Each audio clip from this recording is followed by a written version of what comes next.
नमस्कार, मी सलील देशमुख। आज 1 जुलै स्वर्गीय वसंतराव नाईक यांचा जन्मदिवस म्हणजे कृषी दिवस महाराष्ट्रातला। आज एक फार मोठी आनंदाची बातमी आपल्या महाराष्ट्रामध्ये, आपल्या विदर्भामध्ये आणि विशेषतः नागपूर जिल्ह्यासाठी आहे।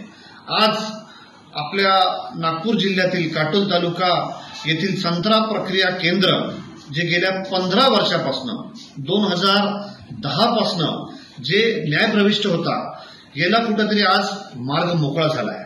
आज आनंदाची गोष्ट आहे, जस्टिस न्यायाधीश शर्मिला देशमुख मॅडम यांनी हा निकाल आज 1 जुलै रोजी मुंबईच्या उच्च न्यायालयात त्या ठिकाणी दिलाय।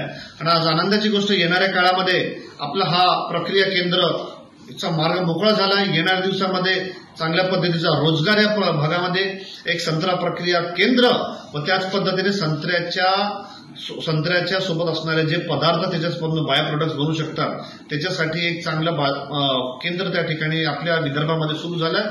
ही सगळ्यांसाठी आनंदाची गोष्ट आहे। गेल्या 15 वर्षापासून याची न्यायालयीन लढाई त्या ठिकाणी चालू होती आणि आज येत्या 4 आठवड्यामध्ये न्यायालयाने सांगितलं आहे, जस्टिस शर्मिला देशमुख यांनी सांगितलं की 4 आठवड्यामध्ये आपल्याला याचं सील उघडून हे जमीन त्या ठिकाणी पुन्हा NIDC Maharashtra agro industries development कॉर्पोरेशनला हस्तांतरित करणार आणि येणाऱ्या दिवसामध्ये हा प्रकल्प सुरू होणार। ही एक आनंदाची गोष्ट आहे। साधारणतः 55 लाख रुपये हे कृषी विभागाच्या महाराष्ट्र ॲग्रो इंडस्ट्रीज डेव्हलपमेंट कॉर्पोरेशनने कोर्टामध्ये त्या ठिकाणी दिले सुद्धा आहे। आणि येणाऱ्या दिवसामध्ये एक साधारणतः 10-15 कोटी रुपयाचा अधिकचा खर्च करून एक चांगला प्रकल्प आपल्या या विदर्भासाठी, आपल्या या महाराष्ट्रासाठी, नागपूर जिल्ह्यासाठी, संत्रा उत्पादक भागांसाठी, मग ते वरुड, मोर्शी, काटोल, कळमेश्वर, नागपूर या सगळ्या भागांच्या संत्रा उत्पादक, मोसंबी उत्पादक, किंबहुना लिंबू वर्गीय यांच्यासाठी एक मोठं अनुदान ठरेल, याच्याबद्दल मला कुठेतरी दुमत वाटत नाही। गेल्या अनेक काळापासून आम्ही या विषयाचा पाठपुरावा करून राहिलो।